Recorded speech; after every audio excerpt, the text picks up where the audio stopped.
Is my new credit card causing me to have more debt?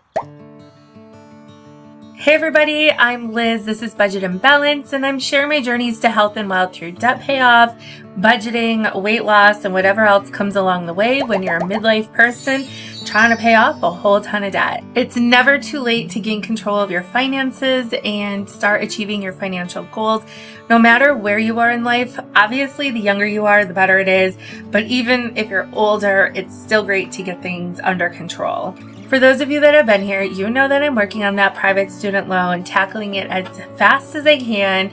I am starting to lose some of my momentum with that, and I think it's just because the end is so near, and I'm already anticipating what I could do, what the capability is for my income after that loan is gone. But I'm trying to stay the course, and I've shared with you guys here different paths to paying off that loan. Right now it's just putting as much as possible towards it until it's done, hopefully by June or July this summer. One of you guys suggested a while ago that I find a 0% credit card to do a balance transfer with, or just to pay off the balance with the credit card. And now this is going back months, and I really took that into consideration about how much I'd be saving on interest. However, I also, for those of you that have been around for much longer, you might recall that I did a debt consolidation loan that really impacted my credit. I really haven't shared my credit score or any of that with you guys, but it really did impact my credit. And I ended up, I would think I was supposed to finish the program like 2027, 2028. I actually paid it off in May of 2023, so less than a year ago. That was finished being paid off. However, the impact on my credit, I was worried was going to be around for years and years and years to come. While I still had that debt consolidation that tanked my credit, I also had some positive impacts to my credit score, like on-time payments of my loans, all my student loans, my car loan that I had, which I actually paid off way early. That was done last May as well. And then of course, one credit card that I had kept, I would use it and pay it off, and you know that story there.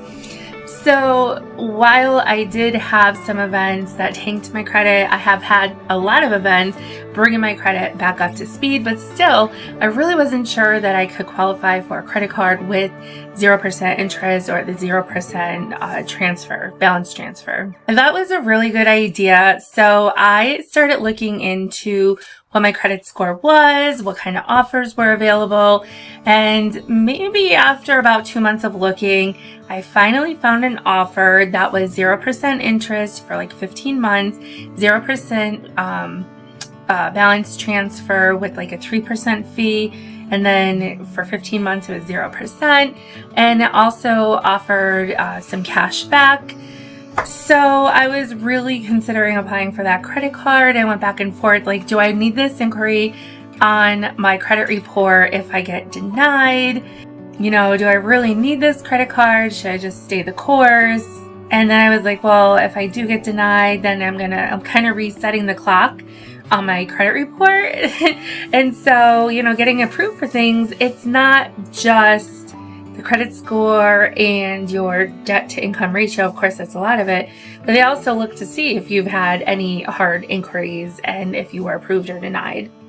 So taking all of that into consideration, I decided, what the heck, I'm going to try for this credit card and just deal with whatever, because I paid something like $2,400 in interest every single year that I've had this loan.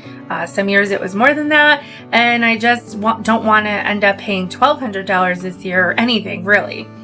So I thought, okay, I'm going to apply for this credit card, 0% interest, 0% balance transfers till 2025. I think it's April of 2025 or whatever it was. And then if you spend $500 in the first 3 months, you get a $200 bonus, cash bonus. So before anybody starts making any kind of comments about that, let me just stop you right there, because I already know it doesn't make sense to go for the credit card to spend $500 just to get $200. but keep listening because here's my rationale. The 0% interest, whether it's spent or with the balance transfer, is good until April of 2025. So I was planning to, if I got approved, I would use that credit card to pay for my private student loan.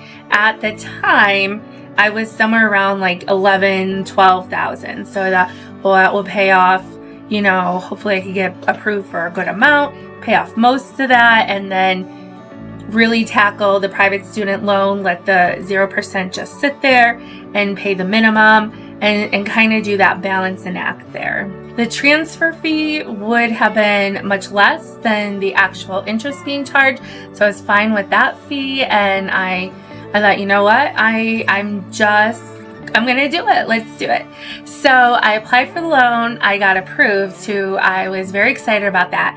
And I honestly had to look at what the credit limit was and then look at it again and then exit the app and go back and look at it and then go to my computer and look at it. And I woke up the next morning and first thing I did was look at what the credit limit was, and I was like, oh my God, I don't need that much, but it definitely would have covered my private student loan.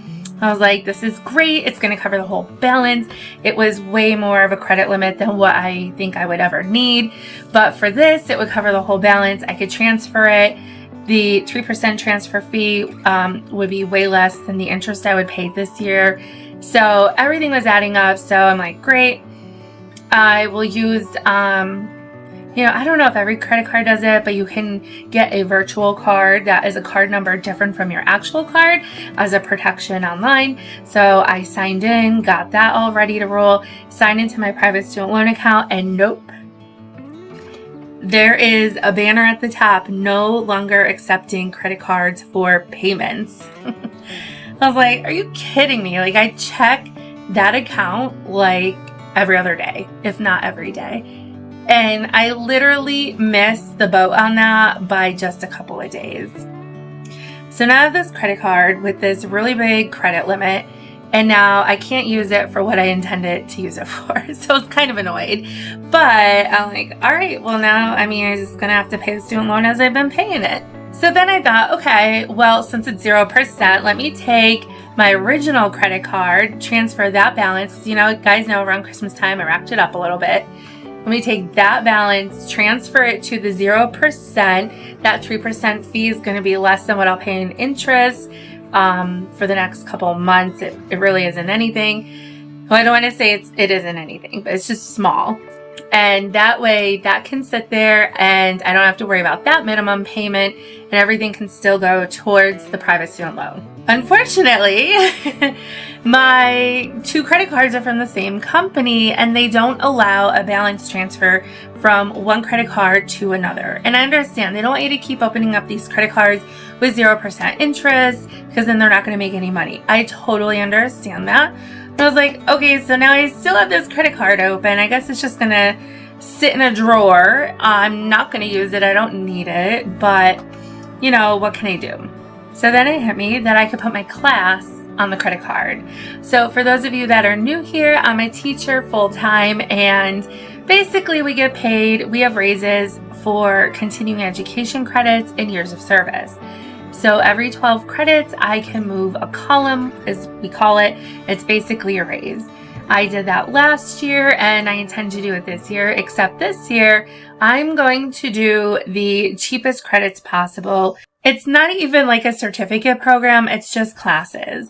And they're $405 each. I need 12 credits, so that's 4 classes, 4 times 4, about $1,620. So I have to pay that first, then I submit my transcript that I got a B or higher, and then to my employer, and then they will reimburse me.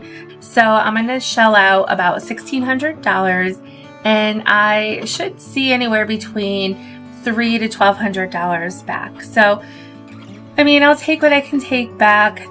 When I move columns, so when I get the raise, it's about $2,500. So already it's worth it to me. So here's the other problem I was having is the class that's $400, I have to pay for it ahead of time, which means I have to find somewhere in my budget to shell out between now Do you hear? That's my baby girl. So somewhere between now and August, I have to find a way to fit that $1,600 into my budget. I certainly don't want to put it on the credit card that has interest on it. But now that I have this other credit card, I'm going to use that for these classes. So that way I have 0% interest. And so I'm not paying interest on the classes. I don't have to worry about paying the full thing right now.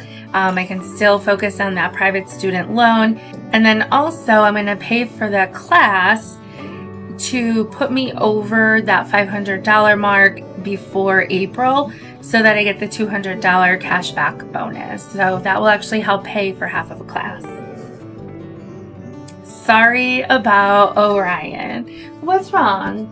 You want to go out there? And since the card has 0% interest until April, I'll probably use it for classes for the following school year too. So let me invite you to join this journey with me and join this wonderful community that we have here on YouTube. Let me know in the comments below how you feel about credit card hacks, like what I'm planning to do with my credit card, or what you've done to hack credit cards.